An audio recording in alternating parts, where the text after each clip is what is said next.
Beverly Grove Residence, a two-story home nestled in Hollywood Hills, features clean geometries that embody harmony and contrast. A horizontal divide separates the structure, with lower Extira panels providing grounding and upper Western Red Cedar siding connecting with nature, adding warmth and color. The black fascia and metal accents heighten material juxtaposition. This separation highlights the lower floor's connection to the pool deck, creating an indoor-outdoor entertainment area with downtown LA views.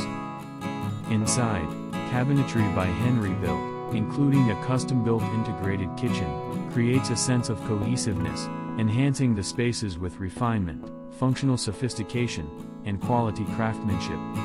An oak staircase with painted steel railings rises to the second floor, while double-height windows fill the space with natural light.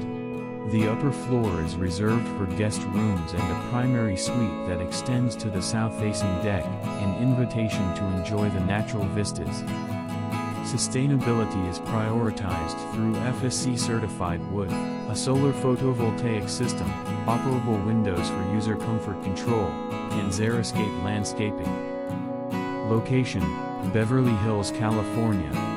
Size: 2,540 SF. Design Team: David Thompson, Principal in Charge, Ignacio Bruni. Construction: Collaborative Construction. Landscape: Fiore Landscape Design. Photography: Roger Davis.